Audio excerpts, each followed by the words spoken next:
நமஸ்காரம். உங்கள் அன்பிற்கும் அபிமானத்திற்கும் வித்யாபுத்திரன் வி.ஆர். ராஜா குளத்தூர்ட்டு பேசுகிறேன். ஸ்ரீ மாத்திரை நமக. இது என்னுடைய 739வது வீடியோ. இந்த வீடியோவில் யாரும் மகான் நான் சொல்கிறேன், இந்த குரு பூர்ணிமா வரைக்கும் 10ஆம் தேதி வரைக்கும் I will be just talking about பல மகான்களுடைய சரிதத்தெல்லாம் பார்க்க போகிறோம். ஒன் சச் மகான் வந்து நாராயண தீர்த்தர் ஒருத்தர். அவரை பற்றிய பார்க்க போகிறோம். இது எதிலேருந்து எடுத்துக்கிறேன், சிவன் சார் ஏழிப்படி மாந்தர்கள்லேருந்து எடுக்கிறேன் இந்த கதையை. ஆந்திராவில் உள்ள வெள்ளத்தூர் என்ற கிராமத்தில் நாராயண தீர்த்த சுவாமிகள் ஜனனமானார். வேத அத்தியாயத்தை முடித்துவிட்டு ஆந்திர வாலிபருக்கு பெற்றோர்கள் திருமணம் முடித்து வைத்தனர். தூய்மையை பெற்றிருந்த இவர் மனம் முடித்தவுடன் சாஸ்திரங்களை பயிலலானார். வாலிபத்திலேயே விவேகத்தை கொண்டிருந்த இவர் காலக்கிரமத்தில் பிராமணருக்கு ஏற்ற தன்மைகளை முற்றிலும் ஏற்றுவிட்டார். மேலும் கணவனை தெய்வமாக வழிபடும் உத்தமையை அவர் அடைந்திருந்தார். அந்த சமயத்தில் அருகில் இருந்த ஒரு நதியை கடந்துவிட்டு தன்னுடைய அண்டை கிராமத்துக்கு சென்று விட்டு திரும்புகையில் நதியின் நீர்மட்டம் சற்று உயர்ந்து விட்டது. அதை கவனியாத இவர் நதியில் இறங்கிவிட்டார். நதியை கடந்து கொண்டிருக்கும் போது திடீரென்று ஆழத்தை உணரவே மேலும் கடக்க முடியாமலும் திரும்பவும் முடியாமல் தத்தளித்தார். இந்த சமயத்தில் சாஸ்திரத்தில் கூறப்படுத்த பிராமணனை சன்னியாச நிலையை நினைவேற்ற ஆபத் சந்நியாசம் பேர். அந்த ஒரு எப்படி இருந்தாலும் ஆபத் சந்நியாசமோ வேறு முறைப்படி சந்நியாசமோ எது எடுத்தாலும் சரி, அது மறுபிறவியை சொல்லிருக்குது. சந்நியாசத்தினால் அதே பிறவியில் மறுஜன்மம் ஏற்பட்டு விடுவதாக பிரமாணம் உள்ளது. இப்போது சாஸ்திரத்தில் இருக்கிறதோ அப்போது தானும் நதியிலிருந்து தப்பித்துக் கொள்ளலாம் என்று சந்தேகமற்ற நம்பிக்கையை ஏற்றுவிட்டார். எனவே அந்த க்ஷணத்திலிருந்து தான் சந்நியாசத்தை மேற்கொண்டு விட்டதான சங்கல்பத்தையே கொண்டு விட்டார். இவைகளெல்லாம் ஒரு கணத்தில் முடித்து விட்டார். பூனல் தூக்கி போட்டுறார். உடனே ஆற்று ஜலம் அற்புதமாக தணிந்தது. சுலபமாக அக்கறையை அடைந்த தேவசாது தன்னுடைய சங்கல்பத்தை பத்தினிடத்தில் எப்படி வெளியிட்டு குழப்பத்தில் ஆழ்ந்தார். தன்னுடைய தர்ம பத்தினியை சமாதானப்படுத்துவதில் ஏற்படக்கூடிய சிரமங்களை நினைத்து கலக்கமுற்றார். எனில் நிகழ்ந்ததை அது அறிவித்து சமாளிக்க வேண்டிய தவிர வேறு வழி இல்லை என்று அதுக்கு போகிறார். ஆனால் இவருடைய இத்தகைய மனப்போராட்டங்களை பகவான் இடமக்கவில்லை. கணவரை கண்ட மாத்திரத்திலே அதிர்ச்சியுடன் திடுக்கிட்டால் பத்தினி. ஏனம்மா பயப்படி காண்கிறாய், என்ன ஆயிடுச்சு என்றார். கணவர் மேலே பேச வாயெழும்பாமல் சில கணங்கள் தவித்த பத்தினி, இது என்ன கோலம், காஷாயம் தண்டமும் முண்டனமும் எதற்காக, மொட்டை அடிச்சுன்றார். இந்த அழுதத்து கேட்டவுடன் தாரை தாரையாக கண்ணீர் விடவும் ஆரம்பித்து விட்டார். பத்தினியின் கண்களுக்கு புலப்பட்ட அதிசயத்தை மேலும் ஆச்சரியத்துடன் உடைந்து விட்டவர். ஆனால் மொட்டை அடிச்சுக்கல, அவளுக்கு அப்படிதான் காட்சியே வருது. பாருங்க, அவர் மொட்டை அடிச்செல்லாம் போல ஆற்றுக்க, அவர் ஆற்றுலேருந்து பூனல் இல்லாமல் தான் போயிருக்கார். ஸோ இந்த கதையெல்லாம் சொல்கிறார் நடந்ததெல்லாம். இவர் பகிர்ந்து தான் தாமதம். பத்தினியின் கண்களுக்கு பழைய கணவராக தோற்றமளித்தார் கிரகஸ்தர். இத்தகைய திருப்தியான திருப்பத்தை கண்டும் மேலும் கலவரத்தை கொண்ட பத்தினி இன்னும் என்றால் என்னவென்று விரும்பினார். நதியில் இந்த சம்பவத்தை விவரமாக கூறி அத்தனை சந்தர்ப்பத்தில் சன்னியாச சங்கல்பத்தை தாம் எடுத்துக்கொண்டாமல் இருந்தால் பிழைத்திருக்க முடியாது என்று உறுதிப்படுத்தினார். உன்னுடைய மாங்கல்யத்தை பலப்படுத்திக்கவே நான் சன்னியாசத்தை எடுத்துட்டேன் அப்படி சொல்கிறார் அவர். நாராயண தீர்த்தர் தன் மனைவி கிட்ட அத்தகைய சன்னியாச கோலத்தை உனக்கு மட்டும் காட்டினார் நமது கிருஷ்ணன். எனவே அவளால் கிருஷ்ண பக்தியை தாள சார்ந்தவர்கள். எனவே நீ துக்கத்தை கொள்ளாமல் சந்தோஷனுக்கு விடை கொடுன்றார். ஓரளவு அமைதி பெற்ற பத்தினியோ கணவருக்கு மௌன விடையை அளித்து கணவரின் கிருஷ்ணரின் ஸ்தானத்தில் அமர்த்து பூஜை செய்து காலத்தை எழுதி வந்தார். இல்லறத்தில் இருந்த நாராயண தீர்த்தர் ஒரு பெரியாரை அணுகி சந்நியாசத்தை பெற்று தனக்கு கிருஷ்ணனுடைய அருள் ஏற்படும்படி அனுகிரகத்தை தரணும்னு கேட்கிறார் குரு கிட்ட.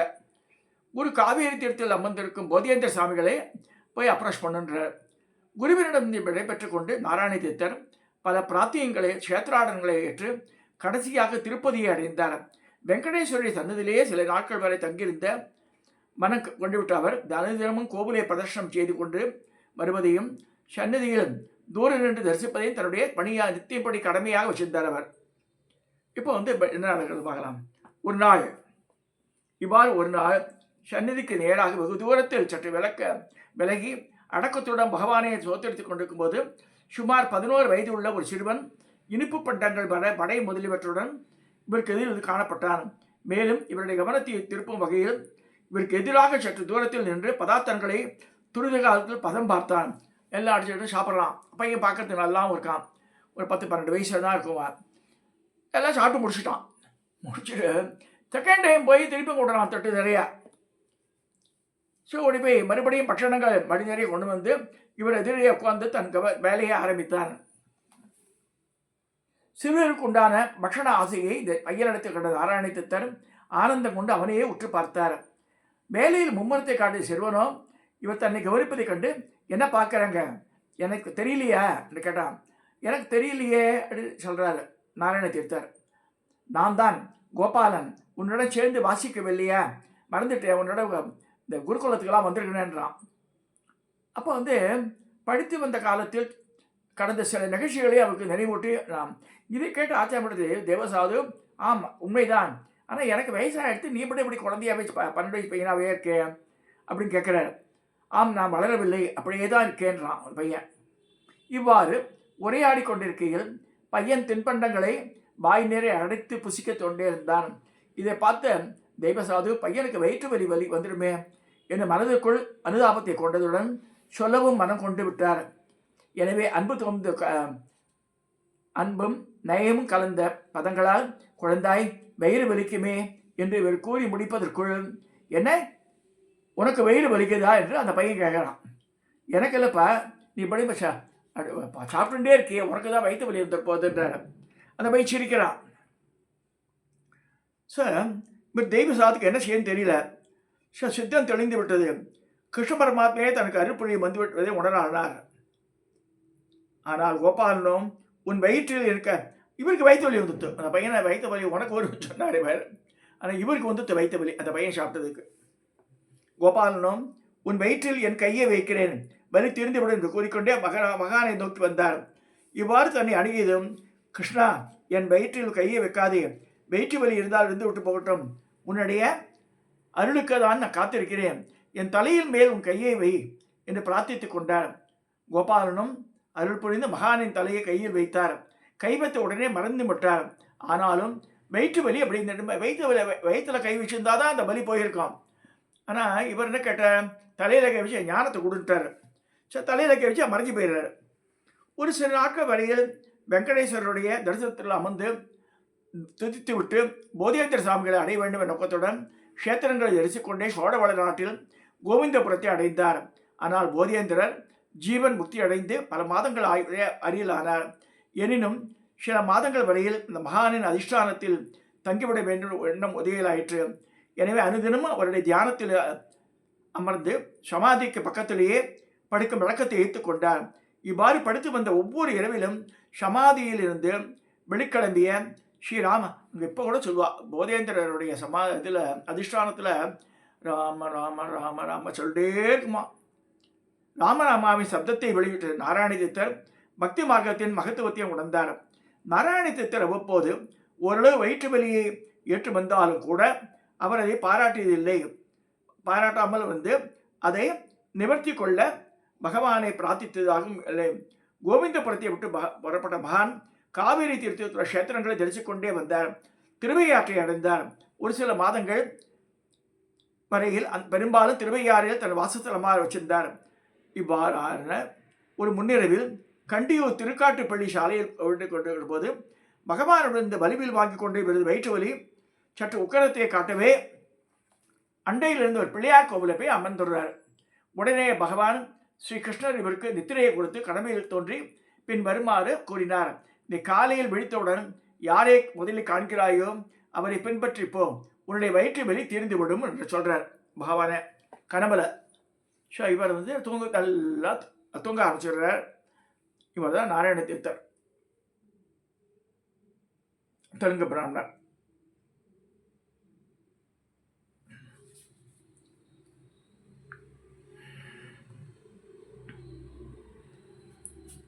இவரால் எழுதப்பட்ட நூல் தான் கிருஷ்ணலீலா தரங்கடின்னு ஒரு நூல். கிருஷ்ணனுடைய லீலைகள்லாம் எழுதியிருக்கிறதில்ல.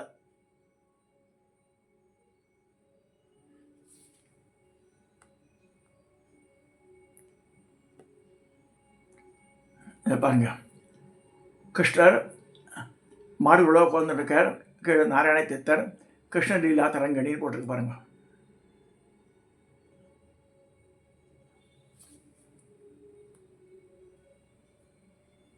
ஸோ இதை பற்றி சொல்லும்போது, although he lived in Baragur, Narayana Tirthar attained Siddhi in 1745 at a nearby village called Tirupundurthi under a huge mango tree on the banks of Kudamurti river on the Masi Shukla Ashtami, Guruvaram, Kritika Nakshatram day. It is said that he attained Jivan Samadhi even while alive. அப்படி சொல்லப்படுறது. So இங்கே வந்து இப்போ கதைக்கு வரலாம். அருணோதயத்தில் விழித்திருந்த மகான் தனக்கு எதிரே ஒரு பன்றியை கண்டார். பன்றியை தொடர்வது பன்னியை ஃபாலோ பண்ணுறதுனா பன்னியை தான் ஃபாலோ பண்ணோம், பன்னியை இப்போ நம்ம ஃபாலோ பண்ணலாமான்னு நினச்சிக்கிறார். ஸோ தொடர்றதா வேணாமான்னு நினைக்கும்போது பிள்ளையார் தன்னுடைய ஆள்காட்டி விரலால் சுட்டி காட்டி அந்த பிராணியை தொடர உத்தரவிட்டதாக சொல்லப்படுகிறது. பன்றி மெதுவாக ஓட ஆரம்பித்தது. இவரும் அதை பின்பற்றி ஓடினார். பின் வயல் வளைப்புலாம் கடந்து அங்குமிங்குமாக ஓடி மிகவும் களைப்படையை செய்துவிட்டது. முடிவாக அண்டையில் இருந்த ஒரு கிராமத்தில் வெங்கடேச பெருமாள் கோவிலுக்குள் நுழைந்தது. இவரும் உள்ளே நுழைந்தார். அங்கே போய் மறைஞ்சத்து பண்ணி. ஸோ ஆனால் அதே சமயத்தில் நான் தான் உன்னை அழைத்து வந்தேன், நீ தேட வேண்டான்னு அசரியை சொல்கிறது. இந்த சம்பத்திலிருந்து அந்த கிராமம் பரகூர் என்ற பெயரை அடைந்தது. இவருடைய தெய்வ மேன்மையை உணர்ந்த கிராமத்தினர் இவருக்கு இடமளித்து உபசரித்து வந்தனர். அன்றாடம் இவர் தரிசித்து வந்த வெங்கடேச பெருமாள் இவர் கிருஷ்ணனாவே காட்சியளித்து வந்தார். நாராயண தீர்த்தர் திருப்பதியில் கிருஷ்ணனுடைய அருளை பெற்றிருந்தே கிருஷ்ண பெருமானை சோசரித்து பாடல்களை அமைக்க மனம் கொண்டார். பரகூரில் தன்னுடைய சரவாசத்தை ஏற்றுவிட்ட அவர் சில ஆண்டுகளுக்குள் அந்த பாடல்களை முடித்தேறினார். ஜீவாத்மான ஜெயதேவரால் இயற்றப்பட்ட அஷ்டபதியை போல் நாராயண தீர்த்தரின் கிருஷ்ணலீலா திரங்கணி போன்ற பாடல்கள் கிருஷ்ணரின் பாலிய லீலைகளை விளக்குவதாகும். இவர் ருக்மிணி கல்யாணத்தையை பாடியிருப்பதுடன் சிவன், துர்க்கை, விக்னேஸ்வரர் முதலியவற்றை பெயர் சோதனம் பண்ணியிருக்கார். இவர் அன்றாடத்தைய தனது கிருஷ்ண விக்கிரகத்தில் பூஜை முடிந்தவுடன் பூஜை ஸ்தலத்தை மறைத்து திரை போட்டு மூடிவிடுவார். இவருக்கு அவகாசம் நேரும்போது சமயங்களில் தரங்கணியை கானம் செய்து வரும் வழக்கத்தை வைத்திருந்தார். அந்த சமயத்தில் இவருடைய கானத்திற்கு ஏற்றவாறு கஜ்ஜைன சலங்க கட்டின காலோட கிருஷ்ணர் செய்ய ஒலியை திரைக்கு பின்னால் அளித்து வந்தார் கிருஷ்ணர். இத்தகைய பரமானந்தத்தில் ஆழ்ந்து வந்த சமயத்தில் பகவான் இவரை அழைத்து கொண்டார். பரகூரில் நிர்வாணம் அடைந்த இவர் சமாதி ஸ்தலம் அக்காலத்திலேயே மறைந்து விட்டது. ஸ்ரீ கிருஷ்ணர் இவருக்கு பல விதங்களில் காட்சி அளித்துள்ளார். திருப்பூந்துருத்தியில் இவர் சமாதியாகவில்லை. பெருமாள் கோவிலுக்கு அருகிலேயே தான் இந்த தெய்வீக புருஷருக்கு ஒரு நினைவு மண்டலமும் நிர்மாணிக்க வேண்டியது அவசியமாகும் என்று இவர் சொல்கிறார். நம்ம சிவன் சார். சரி, இன்றைக்கி வந்து நாராயண தீர்த்தன்ற பெரிய மகானை பற்றி பார்த்துருக்கோம். அவர் வந்து இப்படி திருப்பதி பெருமாள் அவர் ஆட்கொண்டார் சொல்லி அவருக்கு பாருங்க, பெருமாளுக்கு வந்த வைத்த வலி வருவோம் சொல்லி இவர் வாண்டனா இவரே வாங்கிட்டார். அவர்கிட்ட வந்து அவருக்கு 12 வயசு பையனாக காட்சி அளித்து அவருக்கு அனுகிரகம் பண்ணியிருக்கார். நேருக்கு நேரம் திருப்பதி பெருமாள் பேசியிருக்காரு அவர்கிட்ட. சரி, அதை பார்த்துருக்கோம். இன்றைக்கி நாராயண தீர்த்தருடைய வரலாறு பார்த்துருக்கோம். சரி, அது கொஞ்சம் ஆனந்தப்படுவோம். மகான்கள் நம்ம தமிழ்நாட்டில் பல பேர், இந்தியாவில் நிறைய ஆயிரக்கணக்கான மகான்கள் ஒவ்வொரு ஃபீல்டில் இருந்திருக்கா. நமக்கு தெரியல, அவ்வளோதான். சரி, நம்ம வந்து அட்லீஸ்ட் ஹியர் ரீடு பசங்களுக்கெல்லாம் சொல்லிக் கொடுங்க. சின்ன குழந்தைகள்லாம் சொல்லிக் கொடுத்தாதான் அவளுக்கு அட்லீஸ்ட் தே வில் ரீகால். இந்த கிண்டர்லாம் புக்கெல்லாம் இதெல்லாம் வாங்கி கொடுத்தேன்னு அதை நோண்டிகிட்டே இருக்கும். இல்லை செல்ஃபானை கொடுக்காதுங்க. கதைகளை பெரியவாக கற்றுட்டு சின்ன குழந்தைக்கு சொல்லி தரணும். எங்கள் அம்மாலாம் எங்கள் அம்மாலாம் 2ஆம் கிளாஸாக படிச்சுவோம். எவ்வளோ கதைகள் சொல்லியிருக்கா தெரியுமா எங்களுக்கு, இல்லைன்னா தெரியாது எனக்கு. அப்புறமா எங்கள் அம்மா கொடுத்த இன்ட்ரெஸ்ட் இதில் தான் வந்து அந்த ஊக்கத்தில் நான் வந்து நிறைய படிக்க ஆரம்பித்தேன். நான் அவள் வந்து நடராஜர் 10, அப்புறம் வந்து அல்லி அரசாணி மாலை இதெல்லாம் மனப்பாடமாக சொல்லுவோம். 2ஆம் கிளாஸ் படிச்சுவோம். Just imagine. எதுக்கு சொல்ல வரேன்னா, அந்த அந்த இது இப்போ வந்து இப்போ பெண்கள்லாம் வந்து ஆஃபீஸெல்லாம் போகிற அதெல்லாம் கரெக்டு. பட் குழந்தைகளுக்காக ஸ்பெண்ட் பண்ணணும். அப்பா அம்மா யாராவது. இப்போ நங்கநல்லூரில் பார்த்தா சந்தோஷமாக இருக்குது. இதோட மணி பைரவின்னு சொல்லிட்டு எங்கள் ஒய்ஃப் சைடு ரிலேஷன் இருக்கா நங்கநல்லூரில். குருவாயூரப்பன் கோவில் பிரம்மோசம் நடந்துன்னு சொல்லிட்டு வாகனத்தோட ஃபோட்டோவெல்லாம் அமைச்சிருந்தா. ஸோ சந்தோஷமாக இருக்குது. அதாவது அந்த மாதிரி பக்கத்தில் கோவில் எதாவது நடந்துன்னா போயிட்டு வாங்க. பசங்களை இஷ்டம் போங்க. மெயினாக பசங்களை. எங்கள் ஊரில் வந்து முதலியார், செட்டியார், ரெட்டியார் பசங்க தான் நிறையா வரும். ஆச்சரியம். அந்த ஒரு வயசு குழந்தைலாம் தோப்புக்காரன் போடுறது நமஸ்காரம் பண்ணு அழகாக இருக்கும் பார்க்குறதுக்கு. ஸோ அந்த மாதிரி பழக்கத்தில் கொண்டு வரணும் பசங்களை. அப்போ தான் வந்து நம்மளுக்கு சின்ன வயசுலேயே பதியும். பசுமரத்தாணி போல் சொல்லியிருக்கா பெரியவாள்லாம். ஸோ சின்ன வயசுலேயே சொல்லி கொடுத்தா தான் அதெல்லாம் மனசில் பதிஞ்சு அது நிற்கும் சொல்லி இன்றைக்கி நாராயணத்தை பற்றி பார்த்துருக்கோம். குழந்தைகளுக்கு சொல்லிக் கொடுங்க அவள் கதையை. இதை சப்ஸ்கிரைப் பண்ணுங்க, ஷேர் பண்ணுங்க, லைக் பண்ணுங்க.